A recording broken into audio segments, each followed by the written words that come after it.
I'm Robert Cavuto, and today on Sonic Perspectives, I'm pleased to be speaking with Alex Skolnick of Testament to talk about the Metal Allegiance show in New Jersey on September 6th, and to give us an update on Testament's goings-on, tours, and albums. So welcome, and thank you for taking the time today. Oh, thanks, Neil. It's good to be here. You Thanks know, for having me. it's crazy. You just came off of a tour in Europe for Testament, and you're going to be going back on another tour in the fall, the Clash of the Titans North American tour. So I know, thanks for squeezing me in. You're a pretty busy dude. Yeah, and I actually have a tour in between that, What's that one? an instrumental tour Oh, wow. with a group called Pact. It's the bassist, Percy Jones. He's kind of a legend from the 70s and considered a pioneer of fretless bass, best known for the Brand X that had Phil Collins on drums. I Wow. worked with Brian Eno, and yeah, it's an improvisational project, but all top musicians. The only one you might cross paths with in metal is Kenny Grahowski, the drummer, who's a great improviser and a pro jazz drummer, but he also plays in the band Imperial Triumphant.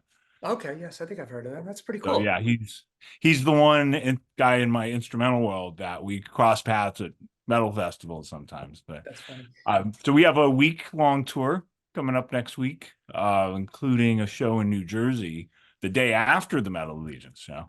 Oh, where are you playing? Yeah, that is in East Rutherford, Okay. part of the crew that does Progstock, the annual That's very prog cool. rock fest. It's not the fest, but it's associated with the fest. I haven't been there in years. I used to work there, but I haven't been there in 20, 30 years. But I know I know Rutherford pretty well. Yeah, and the most of the dates are actually in North Carolina, Asheville. There's a Prague Day down in Charlotte. And yeah, squeezing that in next week. And then we have Metal Allegiance and then this other show, and then the tour with Testament and Creator, Jeez. which is about a little over a month and a half. Right. And then there's barely a week at home, and then we go to Europe. Again. Creator. Yeah. So it's Oh, going great. to be a pretty hectic rest of the year. Yeah. Well, it keeps you busy, keeps you out of trouble, right? Yeah, keeps you practicing. Nothing wrong with that. Now, I know Metal Allegiance has two albums out. You guys have done tours in the past and one-off shows. This is going to be my first Metal Allegiance show. I'm from New Jersey, so I'm going to come to this show. What can we expect? Tell me a little about how it runs. Oh yeah, well it's a lot of fun. The group originated as a cover project. It was Mhm. called Metal Masters, and it was done in conjunction with gear clinics. And it was like an all-star clinic Right. where cover songs would be played. And then at a certain point, the founder of that project, Mark Menghi, who's the group's bassist and lyricist and one of the core four that we write music with, he wanted to do original music as well. Yeah. So the team that wrote the original music ended up being myself, Mark Menghi, Mike Portnoy, and Dave Ellefson. Right. So we now have two albums of original music. Mhm. And when we perform live, a surprising number of the fans are familiar with the original music, which is great. Yeah. So we do a mix. We do the original music and we do some very carefully chosen covers. And no two shows are the same. And for the most part, no lineups are the same. We Yeah. try to have four of us, but that we always find good substitutes when we can't, and we always have extra guests padding the show. Yeah, that's great because the just for everybody out there, the core four is you, Mike Portnoy, David Ellefson, and Mark McGetty. How does it work? Because I think Mark plays bass, right? And obviously David is famous for bass. How does that work with two bass players? Are they Yeah, kind of well, going in and out? for one thing, if one of them can't make the show, we're covered. That's true. You always got a bass player. You Yeah, never have enough bass players, right? yeah, and also if they're both at the show, they'll switch off, Okay, great. and sometimes we'll even have an additional bass player.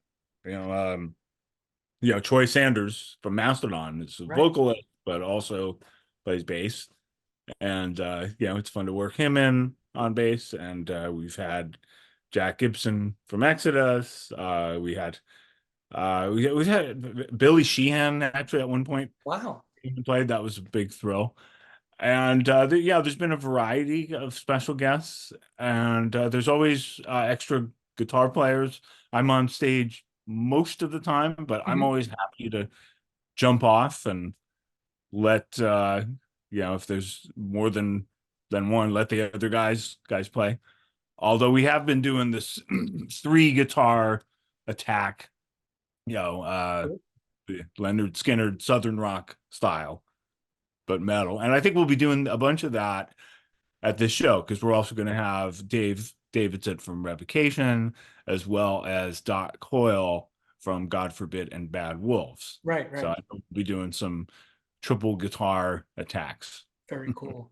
I was wondering, do you guys rehearse prior to the show to get familiar, know the parts, figure out all the nuances? Yeah, we always do one rehearsal. Okay. It's usually an intensive rehearsal. All And we day. have to, because each show has its own set and its own lineup. Right. And once we do the rehearsal, we know the order of the songs, and we plan the walk-ons and the walk-offs. Yeah. And it's almost like a variety show in a way. That's great. Yeah. And Yeah. when you do the three guitar attack, do you have to work that out in advance? Like, you're going to take this part, I'm going to take this part, but some songs don't have, three guitars in it, but I Right. imagine you guys got to figure out a part for it in those instances. Yo, absolutely. We're doing that now. Yeah. We're emailing back and forth, saying, okay, there's the harmonized part here. I'll do the upper, you do the lower. If we've got three, Right. we can double one of our parts in a different octave. So yeah, we're working that out. And of course, the lineup of vocalists changes every time. I think So John this Bush is time, going to be there, right? This year? yeah, we've got John Bush, we've got Troy, we've got Mark Tornillo Okay. from Accept. Yes. Every time, He's a New Jersey guy. yes, exactly. So Jersey will be well represented. And every time it's a different lineup of vocalists. Often Mark Ostagata has been a part of it. Mhm. He's having a very busy year as the Yes. vocal with Kerry King, as well as Death Angel. So we don't have him this time. Chuck from my band has Got been it. there sometimes, but it's hard for him to jump in between tours. He needs to Yeah, rest yeah. up. I get it. So we won't have him this time. But we always do a rehearsal sort of based on who's singing, and organizing the tracks. So one person sings and maybe does one or two songs, but not too many in a row. And it keeps it interesting. So every song or two, you have a slightly different lineup. I know you're a big Van Halen guy. Are you going to be, could you share a little bit of that? You going to be playing any Van Halen songs? I don't think it made the set list this time. Oh. I do love playing Van Halen songs. Yeah. And we were for a while. We did quite a few. Even when Eddie was still with us, there was a big anniversary for the first Van Halen record, and we did the entire record, which was Wow. Great excuse for me to like really buckle down and learn that album. Not easy to learn. And we actually did that on one cruise. I think it was the Shiprocked cruise. Okay. And the band Tremonti, with Mark Tremonti, was playing. And his bass player at the time was Wolfgang. Yes. Wolfgang sat in with us. So wow. That was awesome and very high pressure, playing dad's parts with him. Yeah, but he was really complimentary, and I just saw him last year when he opened for Metallica. Mm-hmm. And I hadn't seen him since then, and he remembered, and he was super complimentary, and very cool. Very cool. Very cool. Yeah. Well, maybe things will change. Who knows? But we'll see. Maybe have a Van Van Halen song in the set. Who knows? You know, you were talking about. Yeah, I know we will eventually. In fact, I'm going to lobby for it for the next show. Good, good. Mhm. You know, we talked a little bit about that. You just came off a tour. You're going to be going on an instrumental tour. You're going to be going on another tour of the United States with Testament. What gear do you bring to this one-off show? How much do you bring? What do you bring? Is your stuff all packed up to ready to go to North America for the Clash of Titans? What's going on? How's it come together? Yeah, yeah, I'm still figuring that out. It's often it's by the seat of your pants Yeah. type thing. Generally, I have different rigs that I use for touring with Testament and playing instrumental music. So when I play with Pact, the group I'm about to tour with, or Stu Ham, the bass player, that's somebody else I work with, Mhm. phenomenal bass player, best known for his work with Satriani and Vai, or even my own trio and other projects as well. I have a board. I have a board with a bunch of pedals on it, and I use that through an amplifier. And with shows like Metal Allegiance, we'll have amps provided. There's always Oh, okay. backline that's there, and I'll usually request an amp. I'm a fan of the amps made by Orange lately, and I've been using their stuff. And with Testament, I use an amp modeler, Okay. and that's been the case for the last 5 or 6 years. And we've all been using amps made by Kemper. But that changed. Just our most recent tour, we were using a unit called the Quad Cortex, which a lot of folks seem to be using now. But I just love it. I think it's easier, a little more user friendly. You're able to get a nice individual sound. Yeah. So I'm thinking, I haven't decided yet, but I think there's a good chance I may just bring that to the Metal Allegiance gig, because Makes sense. it worked so well on this last tour, and I think it would work really well for the songs that we're doing. You know, I spoke to the guys in Halloween, excuse me. Mhm. And when they come to the United States, and even when they tour their own, Europe, they use the modeling amps because it's so expensive to send equipment out to the United States or to travel with, that they have their rig. There's no amps Right. on stage. It's all through, I guess, front end, back end, back line. I don't know what you Yeah. guys professionally call it. But he doesn't take any amps. He just takes two guitars and that. So it seems like it makes sense. And you would never know. And it wasn't until I Yeah. got home and I said, where were the amps? Maybe they were a little bit behind a curtain, and he said, no, it's not the case. So it's interesting. Yeah, it is incredibly convenient, and especially for flying when it's too expensive to fly with big amplifiers. Right, right. And so you end up renting them, but it's very unreliable to use rentals, Yep. especially in certain countries. They just don't have the stock of high quality, not overly used gear. Yeah. And when you use these modelers, you have pretty much the exact same sound every time. It's fascinating. The sound men or women are much happier because it's much easier Yeah. to dial in and do a sound check. And when you're in a situation like this where it's a wall of sound, it's fine. I mean, everybody's, a group like Testament, everybody's on 10 Right. the whole time. There's not a lot of dynamics. Now, it's very different if you're in a one guitar situation. Mhm. So that's why, referring to these instrumental projects, more often than not, I'm the only guitar, or in the case of Pact, it's Tim Motzer, who more often than not sounds like a synthesizer or a keyboard. Mhm. Got all these crazy tones, so we don't Right, sound right. anything alike. But with Testament, and with Metal Allegiance as well, it's just it's loud. You're blending into this machine so it just makes that much more sense to use some unit where the sound is very consistent and you know Yeah. exactly what you're getting. And particularly if you're going to be switching out between different bands and different tones that the bands have, Eddie Van Halen doesn't sound like somebody else. So you could kind of model that sound perfectly and dial it in. So I think I think it's a clever idea. I think it's tremendous, to Mhm. be totally honest with you.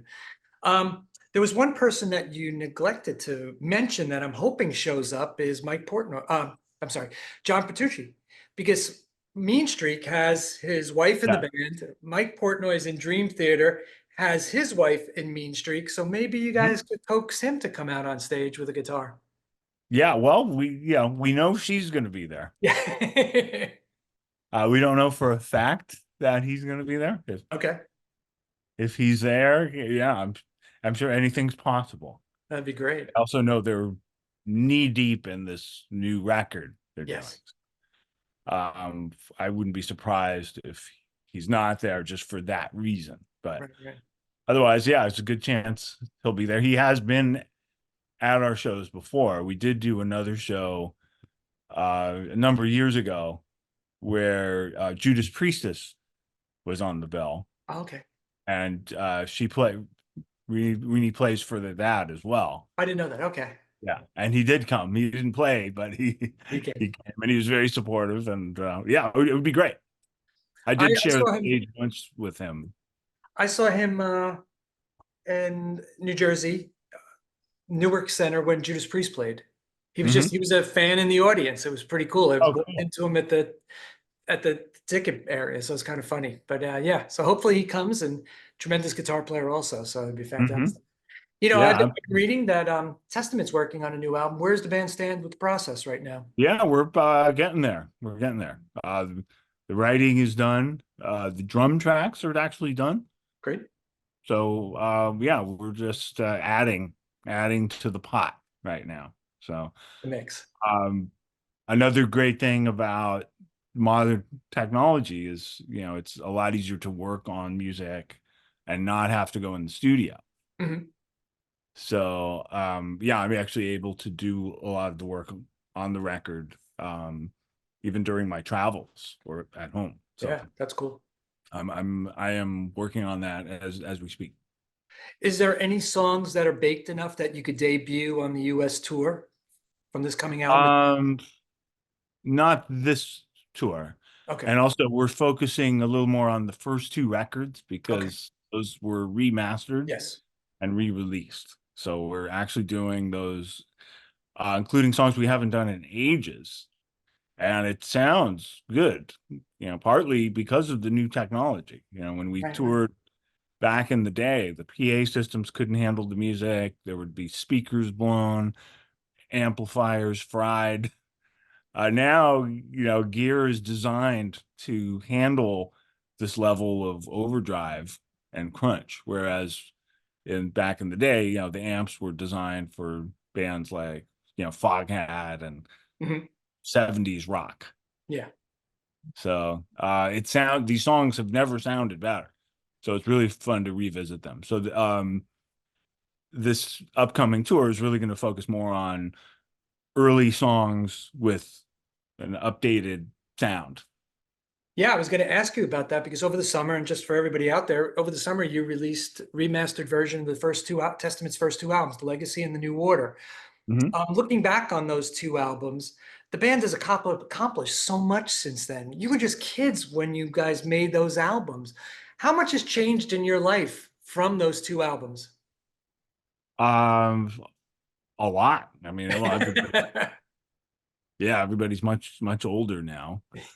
Um, you know, yeah, we're very, different people. Um, I'm an East Coaster.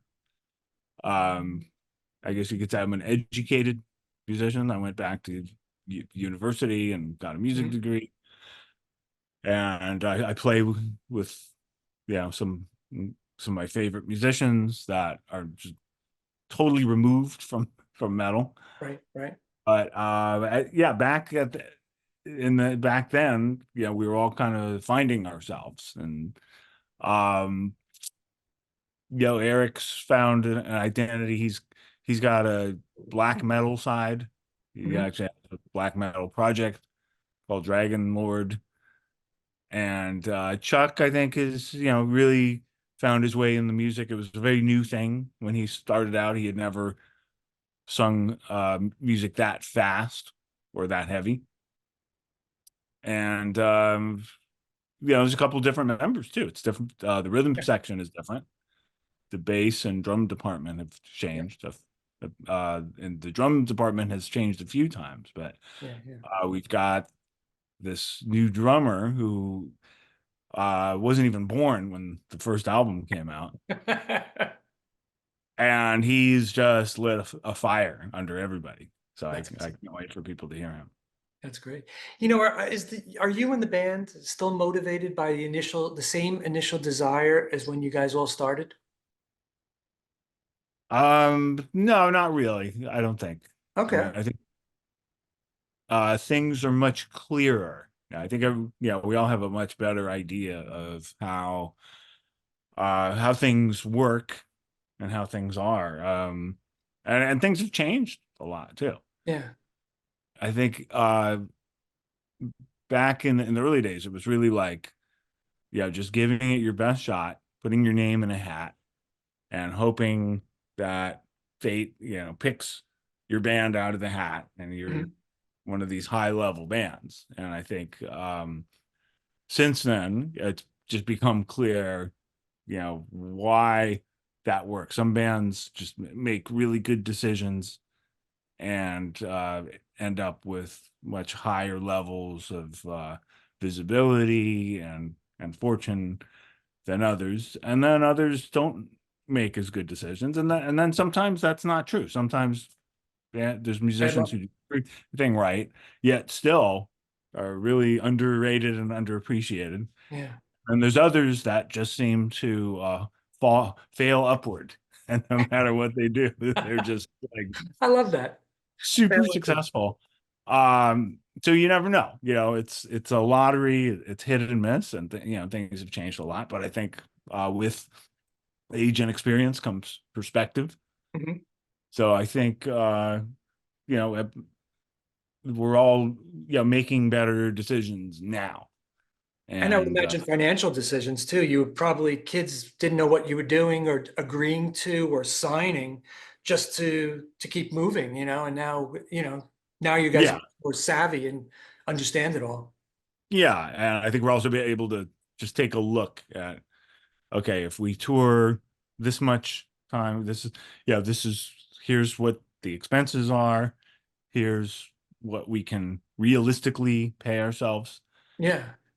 And we're actually able to do all right. We're not nobody's uh nobody's buying a plane or a yacht. We're not in the donor class, Right. so to speak. But we earn enough, so it's worth doing. We don't owe anybody money, which is the most important thing, because That's it great. used the way things worked in the old days. Everything was done through record labels. You were beholden to this label. Yeah. So even though you were touring and recording, there was an old joke about um, the first rule for musicians: look up the word recoupable in the It's great. Great. yeah. So now everything is, it's just it's done. It's transparent. Um, there's good financial managers Yes. handling everything, and that's one of the reasons we're working a lot, is because that is a main source of income, is Yeah. is Yeah. touring these days. But it's being handled much better, and it definitely took a few years of Hard we have a times figuring it we out. have something called trial by fire, but this was trial by error. Yeah, it's very true. I want to be respectful to your time. I have one last question. You left Okay. Testament for about 10 years to pursue other musical interests. Is it nowadays you're able to kind of work the duality of jazz, the instrumental band, and Testament? How did you find or finally come to that decision that you don't really have to leave one or the other, but you could do them both at the same time and make them? Um, well, that from getting back into it, that was a condition, Mhm. really. It was like Okay. something I made clear to the guys. I made clear to myself, I said, if I'm going to do this, I need to keep developing as a musician. I need to keep my instrumental side alive, Mhm. keep doing my own music. Take work with musicians I respect out in the instrumental world. And it was kind of, I think once I came back and things balanced out, I found a way to do it. I also, I use different equipment depending on what type of music I'm playing. I wouldn't when uh Testament came out in the early days, I basically had one or two guitars, Mhm. one amp rig, and that was my gear. That was all I knew. Yeah. And now I've my gear collection has gotten much better. And if I get called for a certain gig or studio session, Right. I know which vintage amp to bring. I might bring an arch top or a vintage acoustic, Yeah.